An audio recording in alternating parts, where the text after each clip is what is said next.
본문은 교회 안에서 과부가 있을 때 그 과부에 대해서 교회와 자녀가 해야 될 책임, 그리고 과부가 된 사람이 유의해야 될 것이 무엇인가 하는 것을 가르치고 있습니다. 과부라고 하니까 이 말씀을 꼭 현대에 와서 남편을 잃은 미망인에 대해서만 적용해야 될 말씀이라고 생각할 수 있지만, 이 시대와 우리 시대는 시대적 상황이 많이 달라졌습니다. 그래서 본문의 과부라고 하는 이 영역에 해당되는 사람들을 오늘날로 치자면 경제권을 잃은 나이 많은 사람들, 이렇게 적용을 해 볼 수도 있을 것 같습니다. 교회와 자녀의 책임에 대해서 가르치고 있는데, 그 중에서 가장 기본이 되는 것은 과부의 삶에 대한 기본적인 책임은 자녀들이나 가족들이 담당해야 한다는 겁니다.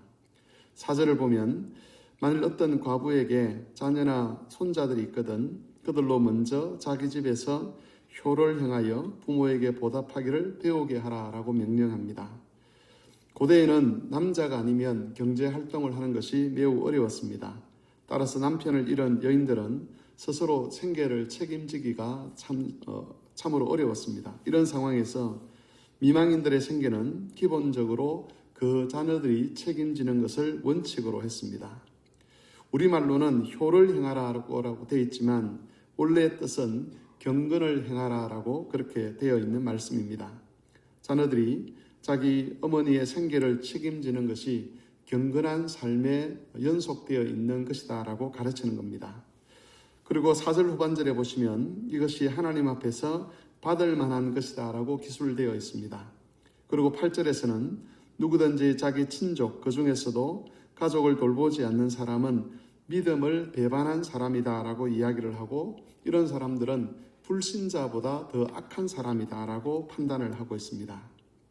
이처럼 자녀들이나 가족들이 과부의 삶을 책임지는 것은 경건한 성도들이 반드시 순종해야 될 말씀이라고 가르치고 있습니다. 앞에서 말씀드린 것처럼 디모데전서가 기록될 당시와 지금 우리 시대는 차이점이 많습니다. 그래서 오늘날에는 자녀들이 그 부모의 삶을 책임지지 않아도 되는 것처럼 인식되는 것이 오늘날의 풍조라고 할 수가 있습니다. 하지만 기본적으로 성경은 나이가 들거나 경제적인 자립이 어려운 그런 부모들의 삶에 대한 책임이 자녀들에게 있다라고 가르칩니다. 따라서 사회적인 여건이 달라졌음에도 불구하고 자녀들은 부모들의 생계나 노후를 책임지는 태도를 가져야만 합니다. 우리 오늘 새벽기도 시간에는 주로 책임을 져야 할 분보다는 섬김을 받아야 될 분들이 많은 것이 사실입니다. 그런데 우리가 그런 위치에 있으면서도 자녀들이 하나님께서 기뻐하실 태도를 갖추도록 기도해야 되고, 또 그러한 삶을 가르치는 일에 있어서 우리가 게으르거나 주저하지 않도록 늘 조심을 해야만 합니다. 아울러서 믿음을 배반하는 일이다라고 평가받을 만큼 악한 일임에도 불구하고 이 시대가 부모에 대해서 무관심한 것을 당연하게 여기는 풍조 속에서 살아가고 있는데, 이런 악한 풍조가 교회에 자리 잡지 아니하도록 어렸을 때부터 성경의 가르침을 따라 자녀들을 가르칠 수 있어야 할 것입니다.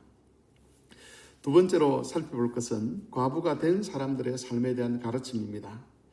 남편을 잃고 나이가 많은 과부들의 삶에 대한 직접적인 가르침은 5절에 기록되어 있습니다. 참 과부로서 외로운 자는 하나님께 소망을 두어 주야로 항상 간구와 기도를 한다라고 되어 있습니다. 바울은 기본적으로 배우자를 떠나보낸 사람은 외로울 수밖에 없음을 여기서 인정하고 있습니다.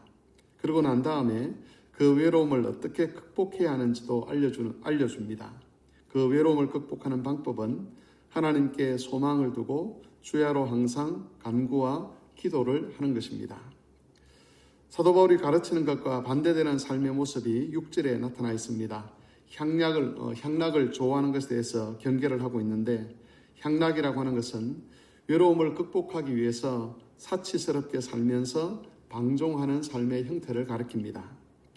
이것은 돈을 가지고 있으면서 이것저것 소비를 하고 이것저것 물건을 쓰고, 그렇게 하면서 하나님이 주신 소망과 상관없이 살아가는 그런 삶의 모습을 지적하는 것입니다.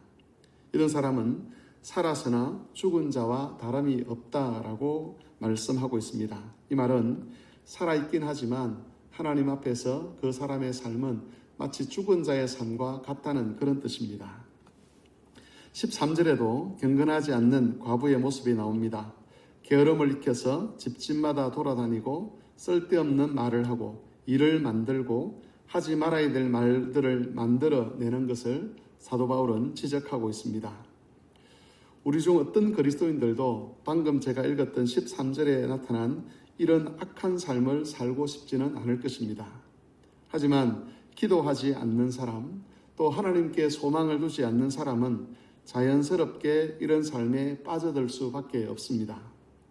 그러므로 외로움이나 또는 고독이나 또는 어떤 인간적인 슬픔이나 또 불리한 조건들이 우리에게 찾아올 때에 하나님께 대한 소망을 확인하면서 늘 기도하고 간구하는 삶을 살아야만 합니다. 13절에서 말하고 있는 이 악한 삶은 과부들만 빠져들 수 있는 삶이 아니라 사실은 우리 모두가 빠져들 위험이 있는 그런 삶의 모습입니다. 이런 악한 삶에 빠져들지 않기 위해서는 사도가 가르치는 대로 하나님께 소망을 두고 그 소망을 따라 자신의 삶을 이끌어가는 지혜가 필요한 것입니다. 그럴 때에 선한 행실이 드러나게 될 것이고 우리의 삶을 하나님께서 받으실 만한 삶이 되도록 인도해 가시게 될 겁니다. 우리가 기억해야 될 것은 우리가 어떤 처지에 놓여 있든지 간에 삶의 방향과 또 방법을 결정하시는 분이 예수님이 되어야 한다는 겁니다. 그 시대 풍조나 다른 사람의 행동은 우리의 참고사항은 될 수 있지만 그것이 기준이 되어서는 안 되는 것이지요. 모든 자녀들은 예수님의 뜻을 따라서 자녀들의 도리를 다해야 되고 나이가 많은 부모들이나 가부들 그리고 홀로 남겨진 남편들 역시 예수님의 뜻을 따라 그 노년의 삶이 이루어지게 해야만 합니다. 이것이 그리스도의 사도가 우리에게 주시는 삶의 원칙입니다.